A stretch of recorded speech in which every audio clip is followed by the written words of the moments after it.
Oi, meu nome é Heloísa e eu tô aqui pra fazer a denúncia de um relacionamento abusivo que eu vivi durante 6 anos.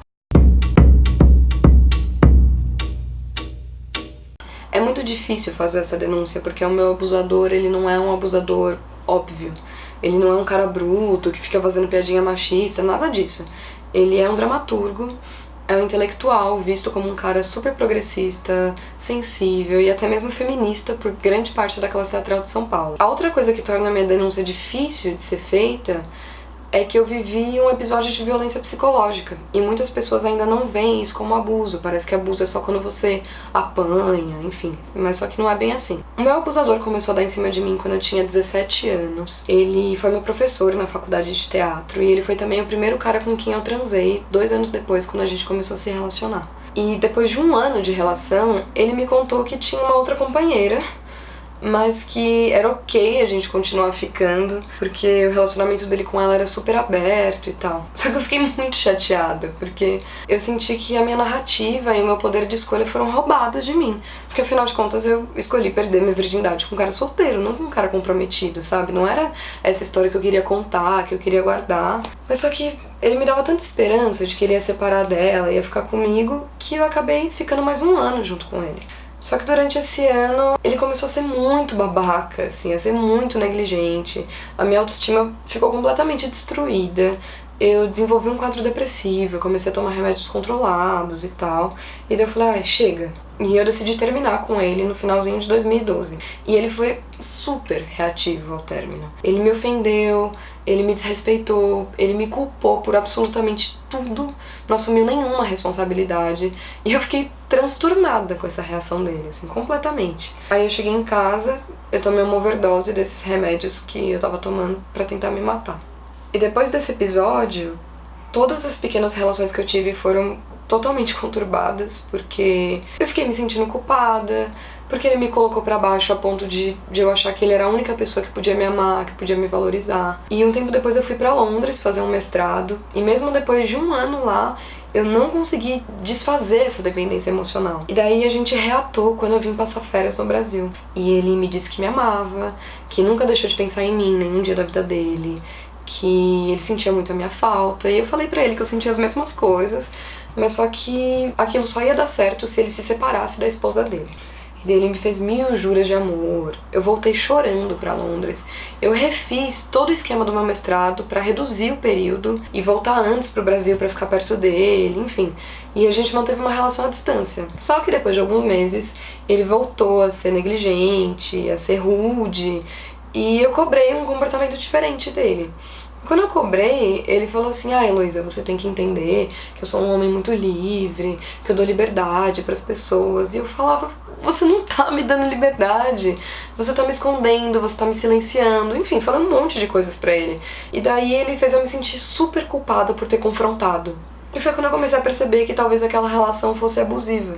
E eu escrevi sobre isso em um blog que eu tinha na época. Ele leu o texto, me ligou e me xingou de tudo. Ele gritou comigo no telefone até eu começar a chorar e pedir desculpas pra ele. Foi horrível, mas aí depois disso ele mudou muito o comportamento, ele ficou super carinhoso e ficou tudo bem. Pouco tempo depois eu voltei pro Brasil, em maio de 2016. A gente se reencontrou e aí ele tava prostrado na cama, falando que tava com uma doença cardíaca e outra doença que era estomacal, que era tudo muito grave, muito esquisito, que ele não conseguia trabalhar, que ele não conseguia comer quase nada, que ele não conseguia transar, enfim, que ele não conseguia fazer nada. E nos meses seguintes, essa doença só piorou. Eu vi esse homem se contorcer de dor na minha frente diversas vezes. Mas se por um lado ele tava mal daquele jeito, por outro lado ele tava cada vez mais romântico e a gente tinha cada vez mais uma rotina de casal mesmo, sabe?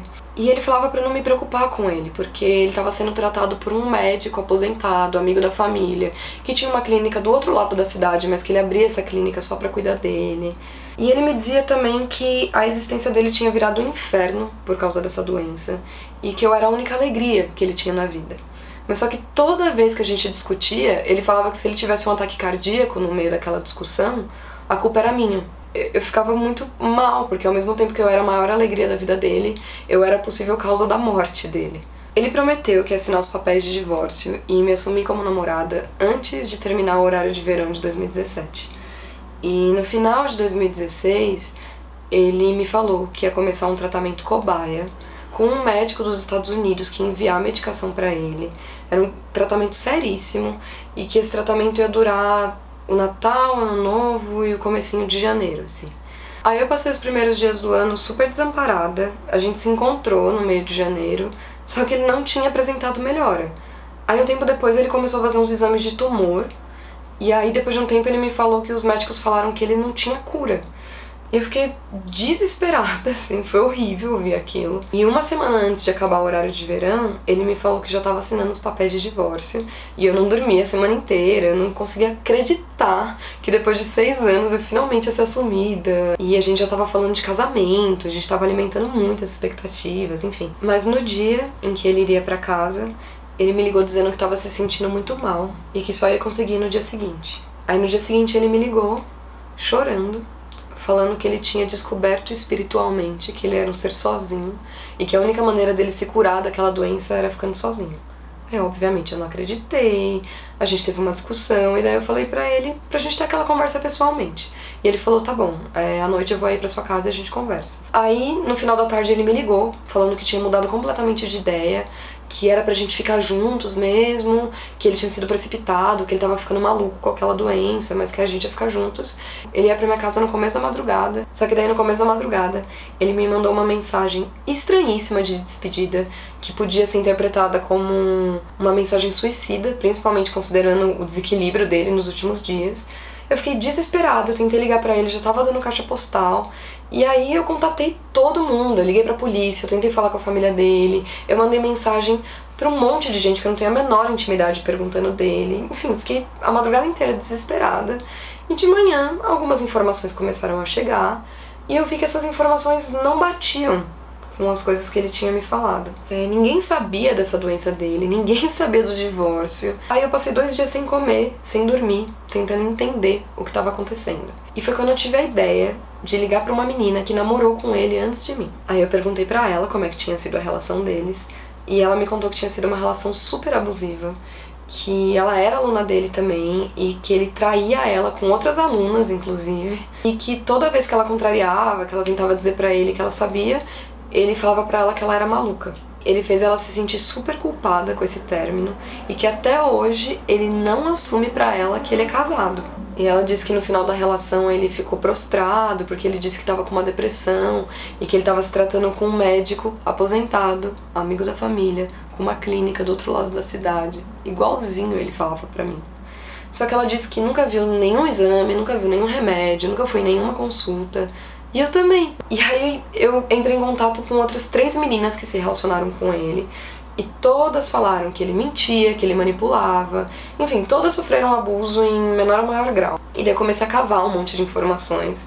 E eu descobri que na época em que ele falou pra mim que ele tava fazendo um tratamento super sério com o médico dos Estados Unidos, que ele falou pra mim que já tava morando na casa da mãe dele, inclusive, ele tava de férias no Uruguai com a mulher dele e com os amigos. E foi aí que eu entendi que, primeiro, ele não tinha se separado. Segundo, que eu passei um ano inteiro cuidando de uma doença que não era real. Ou que, pelo menos, não era tão grave quanto ele pintou pra mim, né? Ou seja, esse homem, ele não me bateu.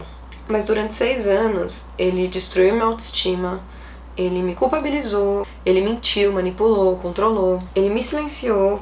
O meu abusador era professor, 15 anos mais velho que eu. E dizia que eu era madura pra minha idade, pra justificar o interesse. Ele falava que eu tinha que me libertar dessa ideia tradicional de um relacionamento romântico. Mas só que ele era casado, com aliança, com uma companheira da idade dele e tinha uma amante mais nova. O que é absolutamente convencional pros homens na nossa sociedade, né? Naturalizado, inclusive. E o meu abusador me colocou nessa posição de amante sem me perguntar se eu queria. E eu acho que dividir as mulheres entre oficiais e amantes é uma coisa extremamente machista, até porque a amante leva aquele estigma, né, de ser uma figura super sexual e tal, que é o imaginário de novela mesmo, e que não é a realidade. Na realidade eu fui companheira dele. Eu tenho certeza que grande parte das companheiras extraconjugais ou elas não sabem que o homem tá casado, ou elas estão presas numa promessa de que o homem vai se separar em algum momento. Isso é clássico, gente. E por fim, o meu abusador, ele nunca terminou comigo. Ele simplesmente desapareceu de uma forma totalmente irresponsável e sádica. Ele insistiu nas mentiras dele até o fim e tá desaparecido até hoje da minha vida. E eu já descobri qual é a versão que ele tá espalhando pras pessoas. Ele tá assumindo que ele teve uma coisa comigo, uma coisa, né? Uma coisa simples. E que ele terminou, mas só que eu tô sofrendo muito com o término porque eu sou uma menina muito exagerada, muito dramática. Gente, a minha sorte é que eu tenho todo o nosso histórico de e-mails, Facebook, WhatsApp, SMS, tudo que vocês imaginarem desde 2010. Eu tenho tantas provas e tantas testemunhas que eu tô inclusive abrindo um processo jurídico contra esse homem. E mesmo assim ele se sente à vontade na posição privilegiada de homem branco hétero intelectual dele pra me chamar de louca e me chamar de mentirosa. E tem gente que acredita, esse que é o pior. Eu não tô aqui desabafando com vocês, isso não é uma briguinha de casal, um assunto privado. Essa é uma denúncia de abuso, é um assunto público. E aí eu pergunto, do que adianta falar coisas lindas no palco se nos bastidores a gente não se importa de bater palma, de dar visibilidade, de pagar cachê pra um homem que abusa de mulheres? Se você trabalha com teatro e você não faz a menor ideia de quem eu tô falando, eu peço pra que você me procure e eu vou dizer o nome dele pra você. Se você sabe de quem eu tô falando e acredita nele, eu também peço pra que você me procure, porque eu posso provar que a minha versão é a versão verdadeira. Se você sabe quem é esse homem e você tá do meu lado, eu peço pra que você espalhe essa história pra todo mundo e comece a boicotar os trabalhos dele. Não chama mais e não assiste mais, porque a gente precisa parar de dar visibilidade e prestígio pra homens misóginos.